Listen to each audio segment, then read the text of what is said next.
ESPN 94.1 FM and AM 930 present The Drive. Brought to you by Huntington Federal Savings Bank. Local then, local now. Member FDIC.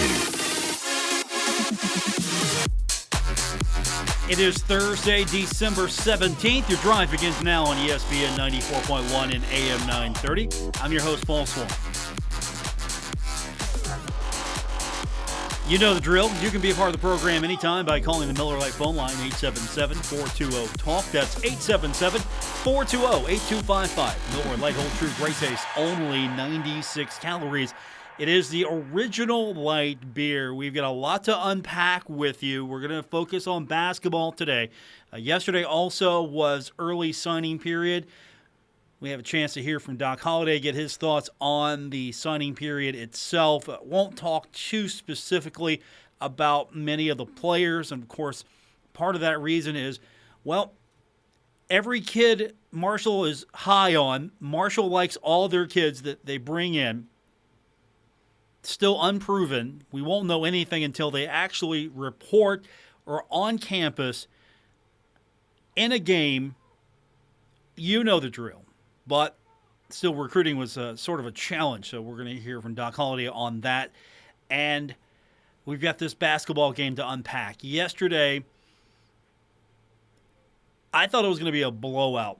First, watching that several few minutes of that first period, I just thought it was going to be a blowout. I thought Toledo was coming in here and just going to put Marshall down early and be done with it. The way they came out.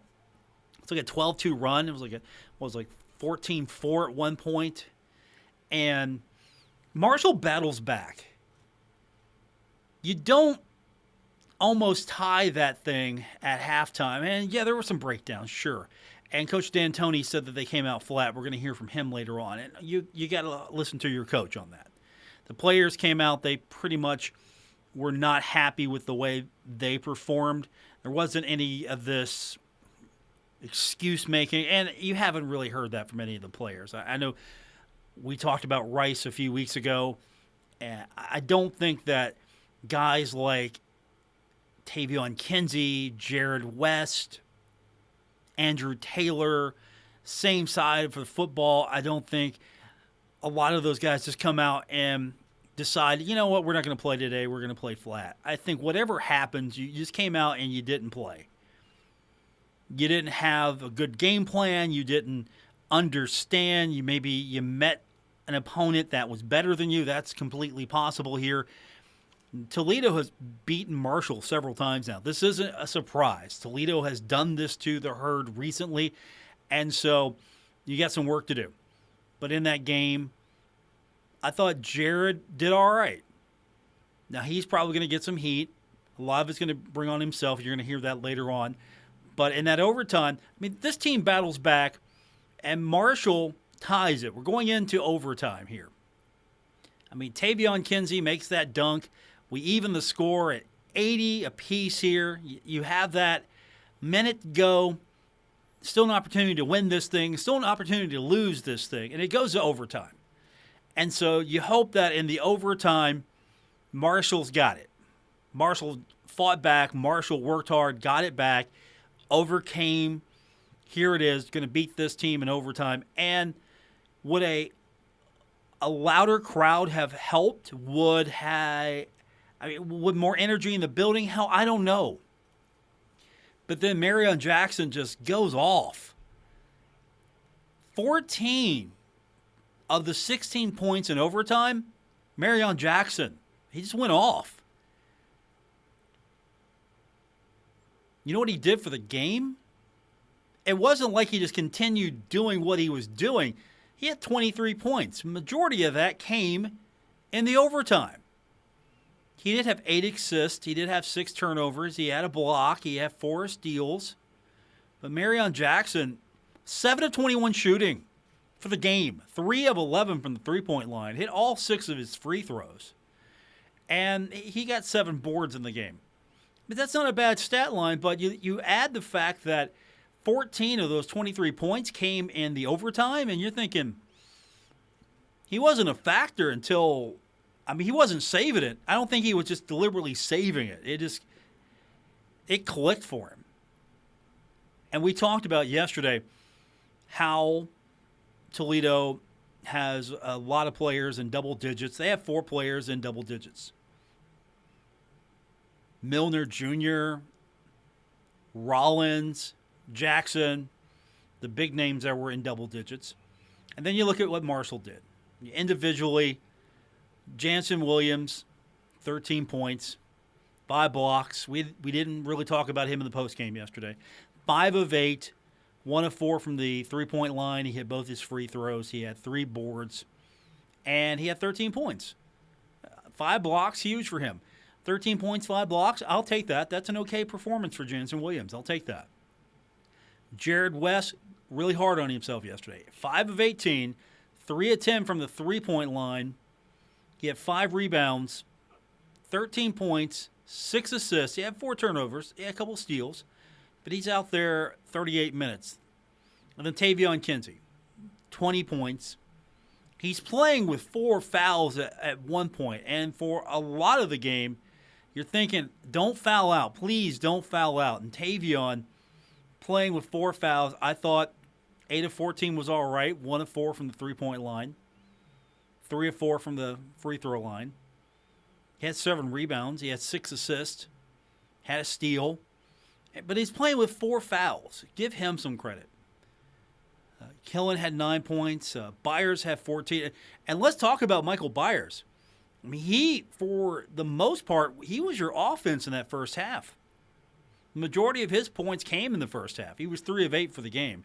3 of 6 from the three-point line. He hit 5 of 7 from the charity strike. Had 5 rebounds. Had 3 turnovers, but he had a couple assists. He had a block. He had a steal.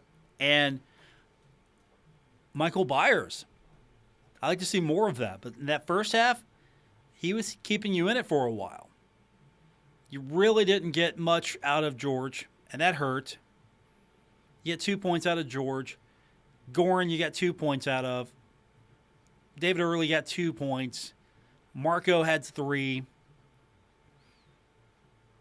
Statistically, what this team did, field goal percentage, 45%. Both teams shot 45%. The difference here being Marshall went 31 of 69. Toledo went 34 of 75. Got a few more shots up. 3-point percentage, about even. 32% for the Herd, 33% for Toledo. The difference being Marshall went 11 of 34. Toledo went 10 of 33 from the three-point line. Free throws, there's a difference there. I'm not saying this is the reason why. I'm just saying this is a difference. Free throws. Marshall, 14 of 17. Toledo, 18 of 23. Not only did Toledo get to the line a few more times, made one more. Imagine what would happen if Toledo would have hit more of those. Or if Marshall could have connected on a couple more. And that could have swung it either way. Again, you go into the game overtime, you go in tied, you start looking and nitpicking a little bit. But the free throw percentage for the Herd, free throw percentage 82%. That's all right. 78% for Toledo.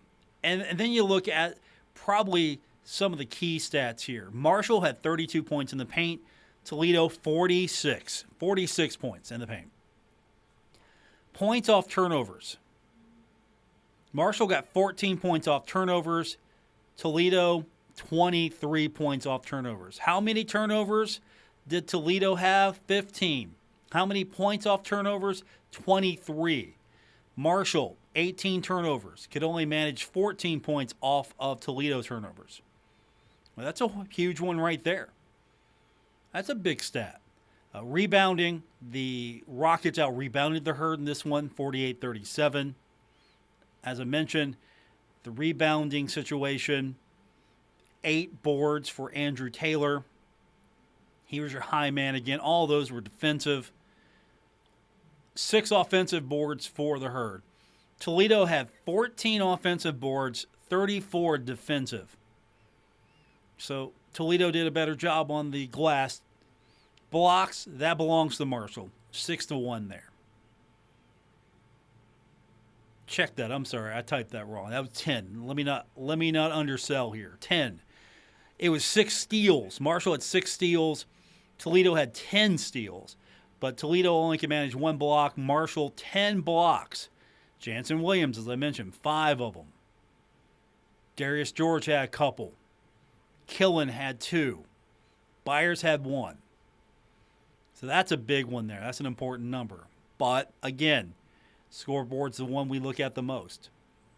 10 steals for Toledo, 6 for the Herd. Bench points, Toledo better than the Herd there, 34-23. Second chance points, 14-6 in favor of Toledo. All around, there are so many places you can look at this and nitpick, and you can tear it apart, and you can find something. At the end of the day, Coach D'Antoni, we'll hear from him in a few minutes, he said the team came out flat. Didn't play as a team. Jared West came out. Didn't play as a team. Tavion Kinsey came out. Didn't play as a team. I mean, these guys, it was short and it was sweet. And let me tell you, when we got to the Zoom for the postgame, you're not going to hear this, but it was super awkward. It really was, because you could tell these guys were just disgusted with themselves. And finally, we started asking questions here. Let's give them a chance to sit down and actually look at the numbers and kind of put their thoughts together. But you could see from watching the Zoom, you could hear, and you will hear, their voices. The players were disgusted with themselves. And I like that. You know why? Because it means they care. Not going to go out and win every game. Let's just go ahead and get that out. They're not going to win every game. They want to go out and compete. They felt like they didn't compete. They felt like they did not do what they needed to do as a team. And I'm okay with that attitude. I'll take it. You lose, you're mad, I'm good with that. Dan D'Antoni, we're going to hear from him. We're going to hear from Jared West. We're going to hear from Tavion Kinsey. We've got all 3 from last night. We'll break this one down. I mean, there are some things we can take away from this, right? I think there's some things we can take. But I don't think anyone expected Marion Jackson to go off. I mean, he had back-to-back 3-pointers early in the overtime. I mean, just came out and he decided he was taking the game over. I mean, that's huge. Maybe if he's able to be contained a little bit better in the overtime, I don't know. But Marshall got its mouth punched in the overtime. The thing I'm interested in to see how this team responds when it gets back on the court. But we're going to hear from Dan D'Antoni when we continue. Also, Jared West and Tavion Kinsey on today's edition of The Drive, ESPN 94.1 and AM 930. Buckle up. Paul Swann has the wheel on The Drive, ESPN 94.1 FM and AM 930.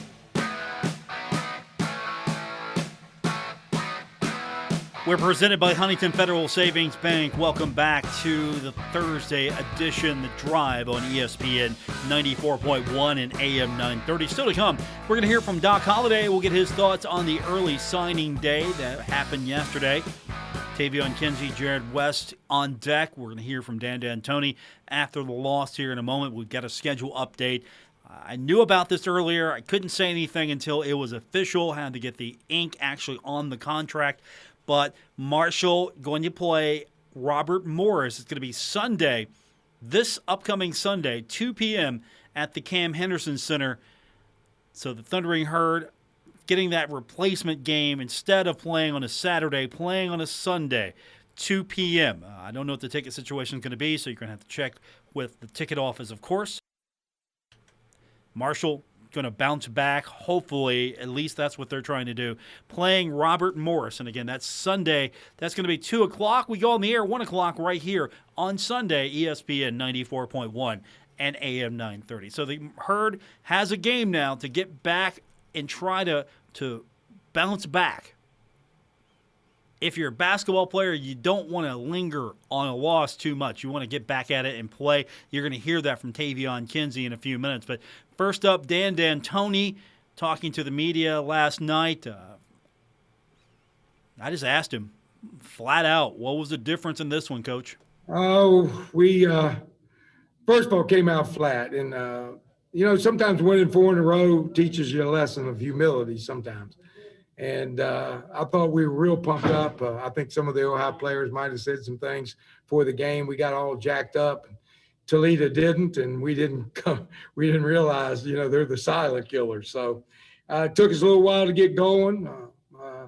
After we started pressing up and playing the same intensity level they were playing, we played pretty good for a while. It hurt us that George didn't get to come back. He's been a difference maker for 3 out of the 4 games. We got to be better at understanding that this game is played as a group of 5 and not. You can't play.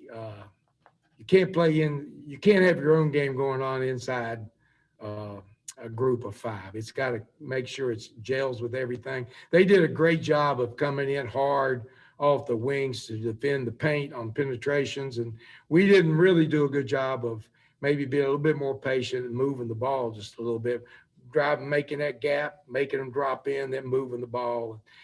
There was one time right at the end of the game that I thought we did a pretty good job. Jared made a nice little drive, looked like going to the basket, threw it to Jansen, and then boom, 3. We should have been doing more of that, and we didn't have enough of it during the game. Danny, do you feel like, the one-on-one stuff is what really killed you? It seemed like you all built the lead in the second half, got up by 6, and then it reverted back to the one-on-one game. Yeah, I think a lot of that. It's not so much the one-on-one. I don't mind starting a play one-on-one, but trying to finish it one-on-one all the time is where the trouble is. You're making the move. You're getting into the seams or into the gaps, and now you got to make a play. And I don't think we made a play like we should, or seeing people moving the ball 1, 2 more times and getting them chase the ball a little bit. We tried to finish on them almost every time, and it's a tough game to play. You better be really good. You better be LeBron-like if you're going to do things like that. So we'll learn from it, get better. Like I said, it's a long, long season, and we'll get better from this game. You look, and you did a pretty good job of containing Jackson early, but it seemed like the defensive play he made on Jared at the end of the regulation sort of turned him up a little bit going into the overtime session. Well, it's a fight. I didn't know whether it was Jared or Tavion there at the end, and that's bounced back and forth both ways. He does make a play, and he's a senior, and he's made plays. He's been a very good guard for them for 4 years. I told him before the game I was going to send him a graduation present and get him out of there, but he might come back now that he got COVID. I might have to see him again. But those are things that, again, he's a quality player, and he made some quality plays, 3 quality plays in the overtime. Hey, Coach, how disappointing was this? Just coming in, as you mentioned, 4-0, and obviously coming out flat. Was it? I mean, I'm sure you didn't see this, this coming, right? Well, I never see a loss coming because I don't think losses. I don't come into a game thinking losses, and I don't leave thinking a whole lot after I've lost. So we're going to move on to the second game. Is it disappointing? Yeah, every loss is disappointing. I don't ride up and down as much as I did when I was 23 or 24 years old as a coach in high school. If I did, you wouldn't be seeing me right now. I'd be 10 feet under the ground. So, it's a hard-fought game. If you ever watched Hoosiers and see when Jimmy Chitwood hit the song, if you look at that shot he made, if you look over at the other opposing coach, he had a smile on his face. Chitwood made a great shot. He knew it was a good play. And you know what? When I look, Jackson made some great plays. He made some big-time plays. And you have to give him credit for that. If I'm sitting here wringing my fist and all, I don't think you get better. The thing is we'll look at it, we'll learn from it, we'll move forward in a positive direction. I'm not big on negativity. I don't think negative stuff works. Maybe there's some coaches it works for them, but for me, tough game. We lost it, but you know what? The insight is the NCAA title, and that's always still out there to the last game, not one that's early in the year. So Dan D'Antoni still shooting for that NCAA title. I don't think Jared West feels good about the loss. Talking to him yesterday, he didn't really have many nice things to say about his performance, the team's performance. Dan, He's pretty even kill. He's been through all of this before. Jared West, he's a competitor. He likes to get out there and play hard. He probably wants to go out and play now, but that opportunity won't be afforded him until Sunday. Here's Jared West. I asked him what the difference was, and this is what he told me yesterday. We got off to another bad start. Dug ourselves a little hole. We fought back. They're a good team. Give them credit. They run good. They run good offense. They got good players. They made it tough for us to guard. We turned the ball over 18 times. That's too many. I have 4. I can't have that. And, it was just what they played better than us, really. That's all it was. They played better than us, and we still had a shot at the end of the game to win it, and I didn't make that shot. So, tough loss. They played better than us. They deserved to win the game. They out-rebounded us by 11, and they had 14 offensive rebounds. So that was another big thing for us, and they deserved to win. They played better. I didn't make the shot at the end of the game. We turned the ball over too much. They out-rebounded us. They deserved to win. No, Jared, you all battled so hard to get back into it, but it seemed like the flow wasn't always there tonight. It seemed like a lot of one-on-one. Were you all sensing that on the court? Yeah, they switched a lot, which we have not seen really in the first 3 games. They switched 1 through 5, really. I mean, rarely, because the big guy, he only played 12 minutes. So for the other, roughly, the rest of the game, basically, they were switching everything. And when they switch, that makes it a little bit harder to run our offense. But, again, we didn't really move the ball how we were supposed to. And as a result of that, our percentages weren't as high as normal. And we turned the ball over too much. We gave them so many extra possessions by having 18 turnovers. And then the fact that they out-rebounded us by 11, 14 offensive, they took 6 more shots than us, 6 more free throws. To answer your question, I think it was just they're switching, threw us off a lot, and we didn't do a good job of executing, all of us, myself included. So we got to do a better job. Yeah, you look at that rebound situation. Again, Marshall only had 6 offensive rebounds. Toledo had 14 offensive rebounds. Defensively, 34 for Toledo, 31 for the Herd. So the offensive glass, that was the big difference there, the big disparity between these two teams. Turnovers, that's a big one there too. 18 turnovers for the Herd, 15 for Toledo. Points off turnovers, that's a key stat. 23 points off turnovers for Toledo. Marshall can only manage 14 points off turnovers. So turnovers, rebounding, those are big stats for Jared West. Same question for Tavion Kinsey I have for Jared. I just want to get Tavion's thought. What was the difference tonight? A lot of one-on-one, not a lot of team basketball. Kind of got to bring a different energy, such as be more positive as a unit. Times like this, we got to come together as a team. And Coach Dan really came and told us that in the locker room after the game. We can't win this by ourselves. No single player can do this. I think we got too much caught up in a lot of one-on-one game, me and myself as well. They played better than us. They made more shots. A team that makes more shots is going to win the game. So I just feel like, defensive-wise, it wasn't our best. We fought. We dug ourselves a hole, like Jared said at the beginning of the game. But I think overall, we have to play better as a team. We kind of got away from how we were playing, and that's got to change in the next game. You look at how you came back. You force it to overtime. You just talk about the resiliency here. The overtime didn't go your way, but still to get it to that point says something. We don't quit. I don't quit. I don't quit in life. I don't quit anything. My team doesn't quit. Coach Dan's not a quitter.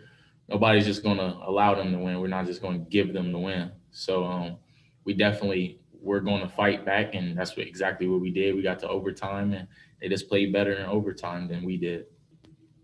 How disappointing is this, knowing you're coming into the game, perfect at this point, and playing a team that has struggled this season, and knowing that it was kind of back and forth? I mean, I guess on a scale of 1 to 10, where would your disappointment level be right now? Disappointed, very disappointed. I wanted to be undefeated. I don't like losing.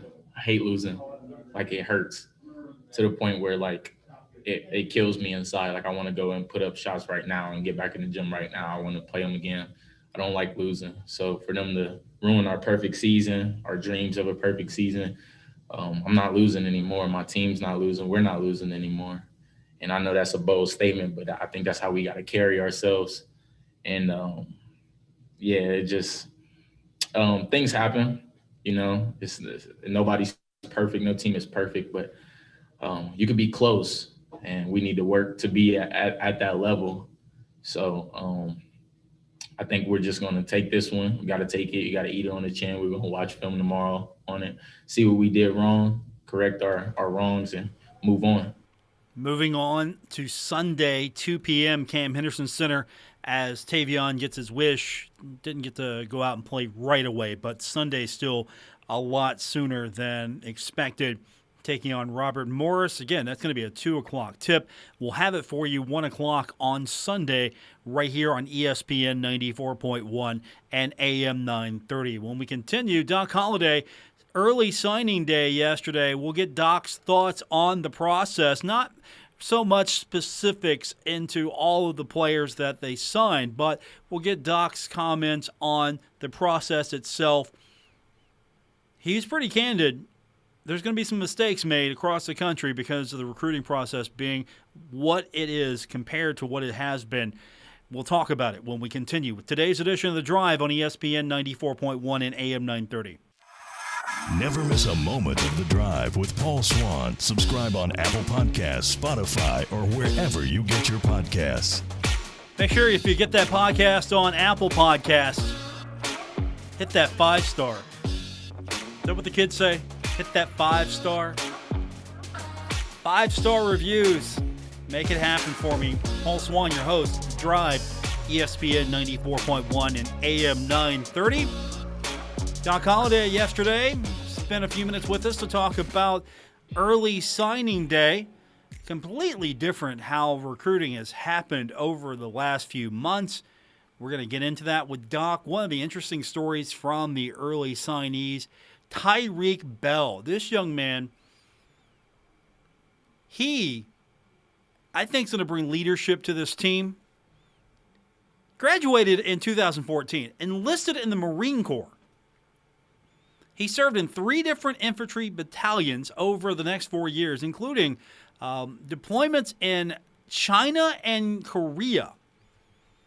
So I think you're going to get some leadership from this young man because he has decided that, okay, I've done this. Now I want to see if I can play football collegiately. And he was a Defensive Player of the Year. He received offers from Kansas State, Arizona, Liberty, Hawaii, Northern Colorado. He was the team's leading tackler at Saddleback with 79 tackles, had 10.5 tackles for loss. And so he's done some really serious things. And, at Saddleback College, he really showed that he could play. But he played at Westwood High School in South Carolina. So plays high school, graduates, enlists in the Marine Corps, serves in 3 different infantry battalions. He had deployments in China, Korea, and he goes to Saddleback College, does some really nice things there, and now he's with the Marshall Thundering Herd. He's an interesting story, to say the least. And not to downplay any of the other young men that have signed with the Thundering Herd, but that's a real story that you can talk about for a long time to come. And I think there's leadership there. You're in the infantry. it's different. I mean, discipline's just different. Yeah, the Marine Corps, it's different. If you served, it's different. But we'll talk about that with Doc. Doc goes over a lot of things, and here's Doc Holliday from yesterday, just talking a little bit about what the recruiting process was like. It's completely different now than it has been. As you guys all know, this recruiting cycle in 220 has been totally different than it's ever been, and for a number of reasons. And so, I felt like we had to get just a couple things, accomplished as far as recruiting goes at a couple neat areas. We did that. I think as you guys, as we go forward here, there's just so many things that factor into the recruiting process this year. Number one, the NCAA allowed every kid that's on our team right now to have eligibility next year if they want that. So that factored into what we're doing. Obviously, at this point, there's 0 seniors on our football team. So, as a staff, you have to evaluate that and see who's coming back once this season is over before you move forward as far as recruiting goes. So that's number one. I think the second thing is, we have not been off campus yet. We have not been able to bring players on campus. So I think there's going to be a lot of mistakes made throughout different programs throughout the country as far as recruiting goes, because you haven't had a chance to meet these kids. So the kids that we have signed, we know a lot about. I think moving forward, you can't imagine the number of calls that I've gotten in the last 2 or 3 days of some really great players that are still available and will be available in January. There's just so many things.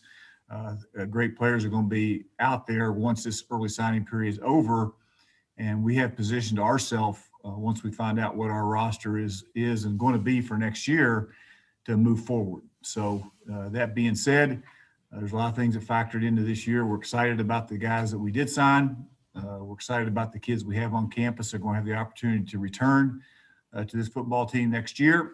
And once we get all that settled, then we'll move forward as a staff as far as what we do the month of January and February and moving forward. I'll take just a couple questions. And as you know, we got something really important here to do here on Friday night. So we got a lot of work to do. Doc, did you find it an advantage that Marshall was actually playing more active than some other teams to maybe stay top of mind with some of these kids? Well, I don't think there's any question, especially the kids, the JUCO kids that we got from the California and out that way that, had the opportunity to watch us play an awful lot on a national stage because of the pandemic, even especially early on when even the Eastern Kentucky, I think was the ESPN game. I think the App State was a national CBS game. So we got a lot of exposure with a lot of those kids, especially from the West Coast and that type of thing early on. Doc, the offensive line, you have so many seniors up front there this year, and some could come back next year, but it seems like because there's going to be so many exiting at some point in the next 2 years, that was a focal point of this class, and traveling to California to other places trying to find those guys. Well, no question. I mean, there's no doubt. And I think a lot of these guys that are seniors up front are coming back, but that being said, 2 years down the road, there's going to be some young guys are going to have to play. And so, I think we did an excellent job of adding a couple older guys to this class with a couple of JUCO linemen that can come in and help us. And there'll be some other additions as well, that we can't talk about and that type of thing. But there's some other guys out there that will end up here, in June that can help us in a lot of different areas. Coach, I know that you mentioned that they didn't really have the chance to get there and see the campus and get on campus, and you mentioned some errors might occur. What were some other selling points when you spoke with these recruits about trying to overcome that hurdle? Well, I think we didn't get them on campus, but Caleb, our recruiting coordinator, did a great job with the virtual tours. I think as we talked about here a little bit earlier, I think the national exposure we got on national TV during the season helped us a lot because these kids. We're probably we are one of the few teams in the country that actually had fans in the stands. So the atmosphere, to be honest with you, on TV was a good one. So, I think we've, like I say, I think we've positioned ourselves, where we've got a lot of initials moving forward. If you go out and sign your whole class at this point, and the other thing we haven't talked about is, what's going to happen with this new transfer rule. That's another hurdle that's been thrown in this. We're going to leave it there with Doc Holliday. That does it for this edition of The Drive here on ESPN 94.1 and AM 930. Back tomorrow. We've got a football championship to talk about. Marshall taking on UAB. We go on the air 4 o'clock, so 4 o'clock tomorrow. Not our normal 5 o'clock. If you tune in at 5 o'clock, you're going to miss my pregame.